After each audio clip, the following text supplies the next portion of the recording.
കുട്ടീനെ കൊല്ലാണ് അവർ ചെയ്തിട്ടുള്ളത്. ഒരിക്കലും ഒരു അറിയായിരുന്നു. ഞാൻ അറിഞ്ഞിട്ടില്ല. അയാളുടെ പല്ല് പൊന്തിയാനെന്നാണ് കൂട്ടത്തിന്ന് കുട്ടികളെ കൂട്ടത്തിന്ന് ചെക്കന്മാരെ വിളിക്കുക. ആ പ്രായത്തിലുള്ള കുട്ടികൾ എത്രത്തോളം ഇൻസൾട്ട്. മോള് പിന്നെ ജീവിതം അടുത്തിട്ടൊന്നല്ല ആത്മഹത്യ ചെയ്തിട്ടുള്ളത്. എന്റെ കുട്ടിക്ക് ഒരുപാട്. ഹായ് ഫ്രണ്ട്സ്, രുദ്രാർജ 2021 പുതിയൊരു വീഡിയോയിലേക്ക് എല്ലാവർക്കും സ്വാഗതം. നമ്മുടെ സോഷ്യൽ മീഡിയയിൽ അധികം ഒന്നും ചർച്ചയായിട്ടില്ലാത്ത ഒരു വിഷയമായിട്ടാണ് ഞാൻ വന്നിരിക്കുന്നത്. എത്രമാത്രം ഇത് ആളുകളിൽ എത്തുമെന്ന് കണ്ടു തന്നെ അറിയണം. നമ്മുടെ ഹണി റോസ് ബോച്ചെ പ്രശ്നമായാലും രാഹുൽ ഈശ്വറിൻ്റെ പ്രശ്നമായാലും നമ്മുടെ ദീപ്തി ടീച്ചർ അതുപോലെ തന്നെ റാണി പി സദാശിവം ഈ പ്രോബ്ലംസ് ഒക്കെ ആയാൽ തന്നെ നിരവധി ചാനലുകാർ ചർച്ചയ്ക്ക് എടുത്ത വിഷയമാണിതെല്ലാം അല്ലേ. ഇന്ന് ഞാൻ പറയാൻ പോകുന്ന അധികം ആരും ചർച്ചയിലൊന്നും ഇടം നേടിയിട്ടില്ലാത്ത എന്നാൽ ഒരുപാട് ചർച്ച ചെയ്യേണ്ടിയിരുന്ന ഒരു വിഷയമായിട്ടാണ് വന്നിരിക്കുന്നത്. നിങ്ങൾ ഈ വീഡിയോയുടെ ഫ്രണ്ടിൽ കണ്ടു കാണുമല്ലേ, എന്താണെന്ന് നിങ്ങൾക്ക് മനസ്സിലായി കാണും. അതെ, നമ്മുടെ ഫാത്തിമ ഫിദ എന്ന് പറയുന്ന കുട്ടിയുടെ വിയോഗവുമായി ബന്ധപ്പെട്ട ഒരു ചർച്ച, ഒരു പ്രതികരണവുമായിട്ടാണ് ഞാൻ വന്നിരിക്കുന്നത്. ഇത് എത്രമാത്രം ജനങ്ങളിൽ എത്തും എന്നൊന്നും എനിക്കറിയില്ല. പക്ഷെ നമ്മൾ ഇപ്പം ഹണി റോസ് ബോച്ചെ പ്രശ്നമൊക്കെ സംസാരിച്ചപ്പോൾ നമുക്ക് എന്താ ഒരു തമാശ പോലെയൊക്കെയാണ് നമുക്കതിൽ റിയാക്ഷൻസും കമൻറ്റുകളായാലും എല്ലാം ഒക്കെ വന്നത്. പക്ഷെ ഇതെന്ന് പറഞ്ഞൊരു സീരിയസ് ഇഷ്യൂ ആണ് കേട്ടോ. നമ്മൾ എല്ലാം സീരിയസ് അല്ല എന്നല്ല ഞാൻ പറയുന്നത്. ഒരു കുഞ്ഞ് മരണപ്പെട്ട ഇത് നമുക്കത്ര ഹാപ്പി ആയിട്ട് പറയുന്നൊരു കാര്യമല്ലല്ലോ. അതിലവരുടെ പേരൻസ് എന്തുമാത്രം കഷ്ടപ്പെട്ട് ബുദ്ധിമുട്ടി വളർത്തി കൊണ്ടുവന്നൊരു കുഞ്ഞ്, എന്താ പറയുന്നത്, ഒരു പൂമൊട്ടെന്നൊക്കെ നമുക്ക് പറയാമല്ലേ. അതിനെ നിഷ്പ്രയാസം നുള്ളിയെടുത്ത് കളയാനായിട്ട് ഒരു സമൂഹത്തെ വാർത്തെടുക്കേണ്ട ഒന്നാണ് അധ്യാപകർ എന്ന് പറയുന്നില്ലേ. ഒരു കുട്ടി നന്നാക്കിയെടുത്ത് അതിലൂടെ സമൂഹത്തിനെ നന്നാക്കാൻ കഴിവുള്ള ഒരേ ഒരു വിഭാഗമേ ഉള്ളൂ, അതാണ് അധ്യാപകരെന്ന് പറയുന്നത്. അപ്പോൾ അവരിൽ നിന്ന് പറ്റിയ ഒരു ചെറിയ മിസ്റ്റേക്ക്, ചെറിയതല്ല ഒരു വലിയ മിസ്റ്റേക്കാണ് ആ കുഞ്ഞിൻ്റെ വിയോഗത്തിന് കാരണമായത്. നമുക്ക് അവരുടെ പേരൻസ് പറയുന്നതെന്ന് കണ്ടിട്ട് വരാം. എന്താണ് ആ കുഞ്ഞിന് സംഭവിച്ചതെന്നും എന്തിനാണ് ആ കുഞ്ഞത് ചെയ്തതെന്നും നമുക്കൊന്ന് കണ്ടിട്ട് വരാം. മാഷം വന്നു. എന്നെ കണ്ടപാട് മോള് കരയാ ചെയ്തത്. എന്നെ കണ്ടപാട് മോള് കരഞ്ഞു. ആ കരഞ്ഞ് പിന്നെ അതിൽ ഓഫീസ് പിന്നെ മോളോട് പറഞ്ഞു പേടിക്കുകയും ചെയ്യരുത് എന്നൊക്കെ പറഞ്ഞു ഉപദേശിച്ചിട്ട് എൻ്റെ കൂടെ വിട്ടു. ആ ഒരു സമയത്ത് അല്ലെങ്കിൽ എൻ്റെ മോള് പിന്നെ വല്ലാണ്ട് തന്നെ എന്നോട് സംസാരിച്ചിട്ട് അല്ലെങ്കിൽ അങ്ങാടിക്ക് പോകാൻ എന്തെങ്കിലും സാധനങ്ങൾ വാങ്ങാനൊക്കെ പറഞ്ഞതാണ്. ഒരക്ഷരം മുട്ടാണ്ട് എൻ്റെ കൂടെ വന്നു. ഞാൻ പിന്നെ വീട്ടിലിറങ്ങി. അത് കഴിഞ്ഞ് ഞാൻ നമസ്കരിക്കാൻ പോയ സമയത്ത് മോളുടെ 2 സുഹൃത്തുക്കൾ വന്നിട്ടുണ്ട്. അവരെ പിന്നെ അല്ലെങ്കിൽ സുഹൃത്തുക്കളൊക്കെ വന്നു കഴിഞ്ഞാൽ കൂടുതൽ നേരം സംസാരിച്ചിരിക്കുന്ന ഒരു പ്രകൃതമാണ് മോൾക്കുള്ളത്. എല്ലാവരെയും പരിചയമുള്ളവരോട് കൂടുതൽ നേരം സംസാരിക്കും. അങ്ങനെയൊക്കെയുള്ള മോള് ഓരെത്രയും പെട്ടെന്ന് പറഞ്ഞേക്കാനുള്ള ടെൻഡൻസി കാണിച്ചത്. അവരോട് ചോദിച്ചൊരു ചോദ്യമുണ്ട്, ഞാനിനി എങ്ങനെ സ്കൂളിലേക്ക് വരും, അല്ലെങ്കിൽ ഞാനിനി എങ്ങനെ കുട്ടികളെ ഫേസ് ചെയ്യും. ആ ഒരു ചോദ്യത്തിന് ഉത്തരം അവൾ കണ്ടെത്തിയത് പിന്നെ ഈ രീതിയിലേക്കാണ്. സ്വയം ജീവൻ അവസാനിപ്പിക്കുക. എൻ്റെ മോള് പിന്നെ ജീവിതം അടുത്തിട്ടൊന്നല്ല ആത്മഹത്യ ചെയ്തിട്ടുള്ളത്. എൻ്റെ കുട്ടിക്ക് ഒരുപാട് ആഗ്രഹങ്ങളായിരുന്നു, ഒരുപാട് സ്വപ്നങ്ങളായിരുന്നു. ഈ വെക്കേഷനിൽ പോലും ഒരു ടൂറിലേക്ക് മറ്റു സംഗതിയിലേക്കൊക്കെ പിന്നെ പോകാൻ തയ്യാറായിട്ട് എല്ലാ അർത്ഥത്തിലേക്കും ഓരോ ദിവസവും എങ്ങനെയാവണം എന്ന് ആഗ്രഹിച്ചിട്ട് ഒരുപാട് പ്ലാനിങ്ങൾ പിന്നെ മോളാൻ്റെത്. ഒരിക്കലും ജീവിതം അടുത്തിട്ട് പിന്നെ ഒരു പിന്നെ ജീവിതം അവസാനിപ്പിക്കുന്ന രീതിയിലേക്ക് എൻ്റെ കുട്ടിയുടെ മനസ്സ് പാകപ്പെടുത്തിയത് അവിടെയുള്ള മാഷുമാരാണ്. അത് ഞാൻ എൻ്റെ അടുത്ത് അവരുടെ കൂടെ പഠിച്ച വിദ്യാർത്ഥികൾ 19ഓളം വിദ്യാർത്ഥികൾ എന്നെ കാണാൻ വന്നു. അവരെന്നോട് പറഞ്ഞു, ഉപ്പാ അവിടെ നടന്നത് ഇങ്ങനെയാണ്. ബാത്റൂമിൽ പോയി ഒന്ന് മുഖം കഴുകാൻ വേണ്ടി പോയതാണ്. അപ്പോൾ ടീച്ചർ പിന്നെ കുട്ടികളെ പറഞ്ഞയച്ചു. ഇത് ഇറങ്ങിയോ നോക്കാൻ വേണ്ടിയിട്ട്. മോൾ ഇറങ്ങിയിട്ടില്ല. പിന്നെ ടീച്ചർ വന്ന് നോക്കുമ്പോൾ മോള് ബാത്റൂമിൽ തന്നെ. അപ്പോൾ ഇറങ്ങാൻ പറഞ്ഞു. മോള് കരഞ്ഞോണ്ട് നിൽക്കുകയാണ്, ബാത്റൂമിൽ കരഞ്ഞോണ്ട് നിൽക്കുകയാണ്. പുറത്തിറങ്ങി. അപ്പോൾ മോളെ കൂടെ 2 ഫ്രണ്ട്സും ഉണ്ട്. മോളടുത്ത ഫ്രണ്ട്സാണ്. അപ്പോൾ 2 ആള് പോലെ കൂടെ നിന്ന് ഇങ്ങനെ കരഞ്ഞോണ്ടിരുന്നപ്പോൾ ടീച്ചർ വരാൻ പറഞ്ഞു, സ്റ്റാഫ് റൂമിലേക്ക് വരാൻ പറഞ്ഞു. പനം വിളിച്ചിട്ടുണ്ട്, സ്റ്റാഫ് റൂമിലേക്ക് വരാൻ പറഞ്ഞു. അപ്പോൾ പറഞ്ഞു, ഞാൻ 2 മിനിറ്റ് കഴിഞ്ഞിട്ട് വരാം, അതൊന്ന് ഓക്കെ ആയിട്ട് 2 മിനിറ്റ് കഴിഞ്ഞിട്ട് വരാമെന്ന് പറഞ്ഞു. അപ്പോൾ പറഞ്ഞത്, വലിയ ഷോ ഇറക്കൊന്നും വേണ്ട, എന്നെക്കുറിച്ച് ഞങ്ങൾക്ക് എല്ലാം അറിയാം, എന്നെ മാത്രമൊന്നുമല്ല വേറെ 2 കുട്ടികളെയൊക്കെ പിടിച്ചിരിക്കണേ, വേഗം സ്റ്റാഫ് റൂമിലേക്ക് വാന്ന് പറഞ്ഞു. അത് പറഞ്ഞിട്ട് ടീച്ചർ പോയി. അതും കൂടി കേട്ടപ്പോ മോൾക്ക് ആകെ കൂടെയുള്ള ഫ്രണ്ടിനോട് പറഞ്ഞു എന്ന് പറഞ്ഞു. ടീച്ചർക്ക് ഇതിനെ കുറിച്ച് എന്താ അറിഞ്ഞിട്ടാ? ആ മാതാപിതാക്കളുടെ മാനസികാവസ്ഥ നിങ്ങൾ ചിന്തിച്ചിട്ടുണ്ടോ? ഒരു കുഞ്ഞ് നഷ്ടപ്പെട്ടിട്ട് അതിന് കാരണം ഒരു മീഡിയയിലൂടെ പറയേണ്ടി വരുമ്പോൾ അവരനുഭവിക്കുന്ന മാനസിക സംഘർഷം എന്തുമാത്രമായിരിക്കും അല്ലേ? പറയാൻ വാക്കുകളില്ല. ഞാനൊരു അധ്യാപികയാണ്, കുഞ്ഞുമക്കളെ പഠിപ്പിക്കുന്നതാണ്. ഹൈസ്കൂൾ വരെയുള്ള കുട്ടികളെ പഠിപ്പിച്ചിട്ടുണ്ട്. ഇപ്പോൾ 2 വർഷമായിട്ട് പഠിപ്പിക്കുന്നില്ല എന്നുള്ള ലീവിലാണ്. അപ്പം ഇതിൽ ബോഡി ഷേമിങ്ങിനെ കുറിച്ചൊക്കെ പറയുന്നുണ്ട്. പല്ല് പൊന്തിയവൻ എന്ന് പറഞ്ഞു അധ്യാപിക ക്ലാസ്സിൽ അഭിസംബോധന ചെയ്തു എന്ന് ഇവരുടെ പേരൻസ് പറയുന്നുണ്ട്, ആ കുഞ്ഞിൻ്റെ പേരൻറ്റ് പറയുന്നുണ്ട്. ഒരിക്കലും ഒരു അധ്യാപകനായാലും ചെയ്യാൻ പാടില്ല ബോഡി ഷേമിങ് എന്ന് പറഞ്ഞാൽ. നമ്മുടെ മുന്നിലിരിക്കുന്ന കുഞ്ഞുങ്ങളെല്ലാവരും നമ്മുടെ കുഞ്ഞുങ്ങളാണ് എന്നുള്ള ഒരു കാഴ്ചപ്പാടിൽ വേണം നമ്മൾ അവരെ സമീപിക്കേണ്ടത്.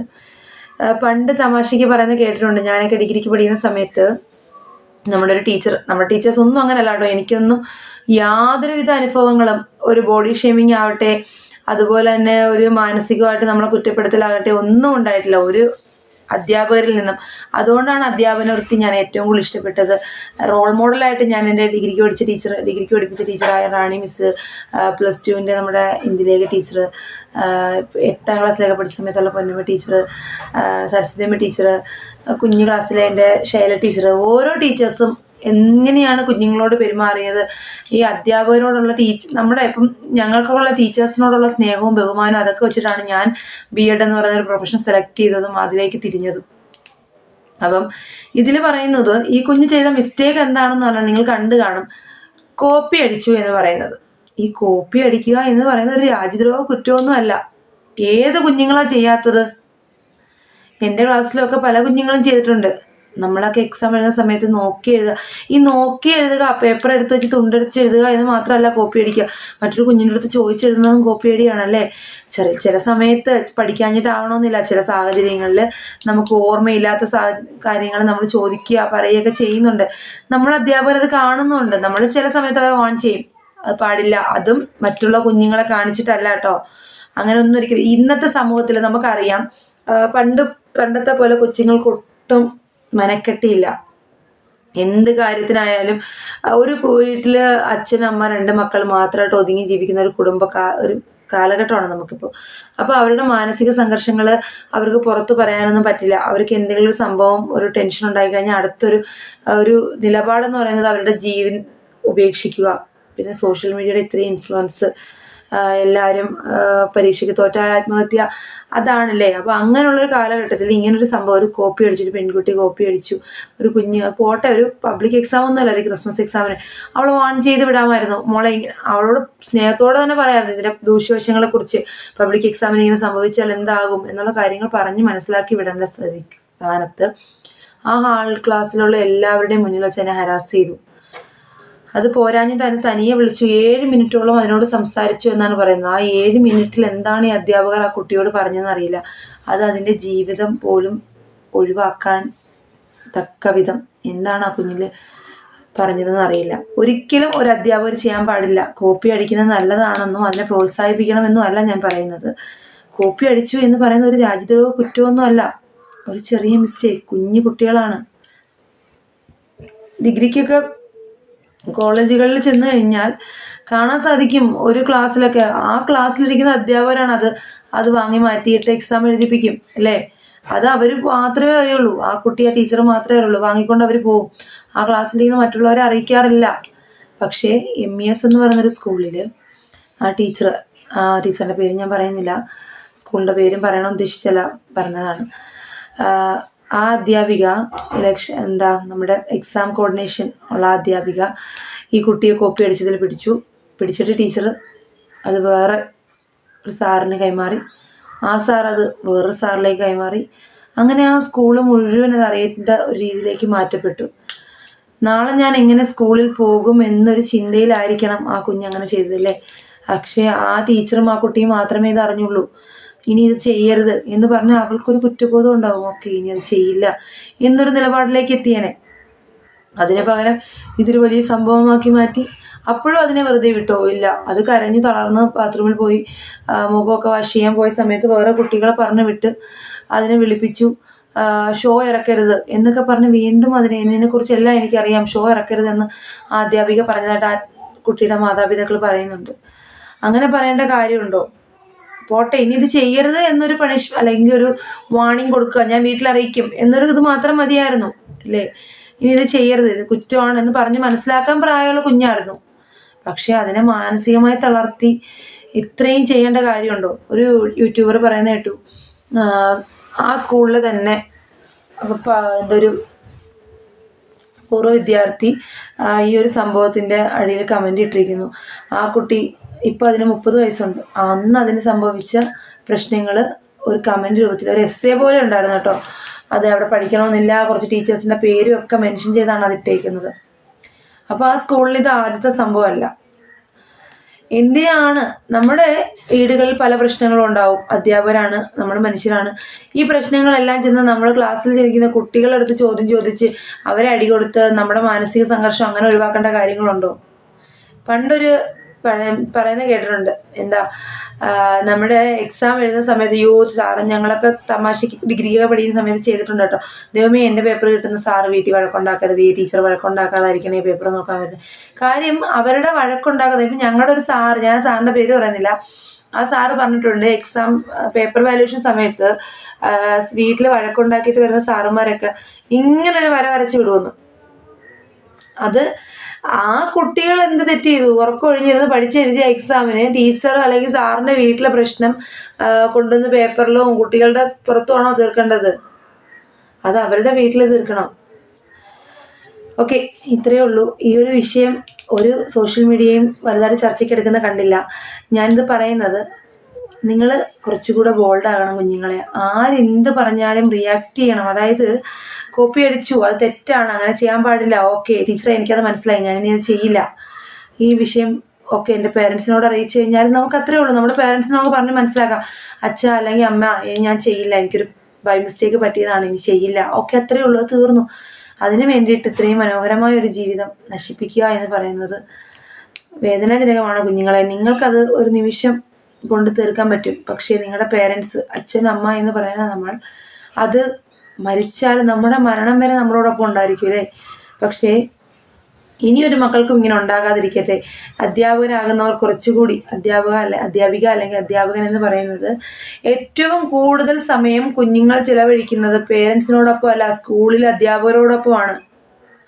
അപ്പോൾ നിങ്ങൾ നിങ്ങളുടെ സ്വന്തം മക്കളായിട്ട് വേണം നിങ്ങളുടെ മുന്നിലിരിക്കുന്ന ഓരോ കുഞ്ഞുങ്ങളെയും കാണാനായിട്ട്. അങ്ങനെ കണ്ടിട്ട് അവർ ചെയ്യുന്ന തെറ്റുകളെ അവർ പറഞ്ഞ് മനസ്സിലാക്കി കൊടുത്ത് അവരെ നല്ല രീതിയിൽ മുന്നോട്ട് കൊണ്ടുവരിക. ഒരു ജീവിതം കെട്ടി ഉയർത്താനാണ് അധ്യാപകൻ ശ്രമിക്കേണ്ടത്. അല്ലാതെ ആ ജീവിതം നശിപ്പിക്കാനുള്ള ഒരിതല്ല കൊടുക്കേണ്ടത്. അപ്പോൾ എനിക്ക് ഇത്രേ പറയാനുള്ളൂ. ഇനിയെങ്കിലും ഒരു അധ്യാപിക അല്ലെങ്കിൽ അധ്യാപകൻ ഒരു കുഞ്ഞുങ്ങളെയും ബോഡി ഷെയിം ചെയ്യാൻ പാടില്ല. ഞാൻ കണ്ടിട്ടുണ്ട് കേട്ടോ പല ക്ലാസ്സുകളിലും. ഇപ്പം എനിക്ക് അങ്ങനെ അനുഭവം ഉണ്ടായിട്ടില്ല, പക്ഷേ പല ക്ലാസ്സുകളിലും സാമ്പത്തികമായിട്ട് ഞാൻ സാമ്പത്തികമായിട്ട് ഉയർന്നതല്ല, എൻ്റെ ടീച്ചേഴ്സ് ആരും നമ്മളോട് അങ്ങനെ ചെയ്തിട്ടില്ല. സാമ്പത്തികമായിട്ട് ഒരുപാട് പരാധീനതയിൽ നിന്ന് വളർന്നു വന്ന കുട്ടിയാണ് ഞാൻ. പക്ഷെ എൻ്റെ ടീച്ചേഴ്സിനല്ല, ഞാൻ ഈ പേര് പറഞ്ഞ ടീച്ചർമാരെല്ലാം ഓരോ കുഞ്ഞുങ്ങളോട് സ്നേഹം കാണിച്ചവരാണ്. പക്ഷെ പല ക്ലാസ്സുകളിലും നമ്മൾ കണ്ടിട്ടുണ്ട് കറുത്ത കുട്ടികളോടൊരു അവഗണന, അതുപോലെ സാമ്പത്തികമായിട്ട് കുറഞ്ഞ കുട്ടികളോട് ഒരു അവഗണന.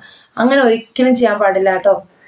നമ്മൾ ആ കുഞ്ഞുങ്ങളെല്ലാം ഒരേ തട്ടിൽ കാണുക, പഠിക്കാത്തവരോട് അവഗണന, അങ്ങനെ ചെയ്യാതെ എല്ലാ കുഞ്ഞുങ്ങളും ഒരേ രീതിയിൽ കണ്ട് അങ്ങനെ വന്നു കഴിഞ്ഞാൽ ആ അധ്യാപിക ആ കുട്ടിയുടെ മനസ്സിൽ എന്നും ജീവിച്ചിരിക്കും. ഞാൻ പറഞ്ഞ ഈ എൻ്റെ ടീച്ചേഴ്സിൽ പലരും പേര് പറഞ്ഞ ഇതിൽ നമ്മുടെ ശൈല ടീച്ചർ അല്ലാതെ ടീച്ചേഴ്സ് ഉണ്ട്. നമ്മുടെ ഉള്ളിൻ്റെ ഉള്ളിലുള്ള പേര് ദേവിക ടീച്ചറൊക്കെ ആണെങ്കിൽ നമ്മളിൽ നിന്ന് മൺമറഞ്ഞു പോയി. പക്ഷെ ഇന്നും ടീച്ചറിനെ കുറിച്ചൊക്കെ ഓർക്കുമ്പോൾ ഒരു ഭയങ്കര ഒരു സന്തോഷമാണ്. നമ്മളെ സ്നേഹിച്ച് നമ്മളോട് എന്തുമാത്രം അടുത്ത് നിന്ന ടീച്ചേഴ്സാണെന്ന്. എന്നെ ഇഷ്ടപ്പെടുന്ന ഒരുപാട് കുഞ്ഞുങ്ങളുണ്ട്. ഞാൻ പഠിപ്പിച്ച എൻ്റെ ക്ലാസ്സിലെ കുഞ്ഞുങ്ങൾ ഒരുപാട് പേര് ഇപ്പോഴും എന്നെ കോണ്ടാക്ട് ചെയ്യാറുണ്ട്. ഒരുപാട് നല്ല രീതിയിൽ ആ ഒരു ബന്ധം മുന്നോട്ട് പോകുന്നുണ്ട്. നമ്മൾ ക്ലാസ്സിൽ പണിഷ്മെൻറ്റ് കൊടുക്കും, വഴക്ക് പറയും, ചിലപ്പോൾ ഒരു തല്ല് കൊടുക്കും.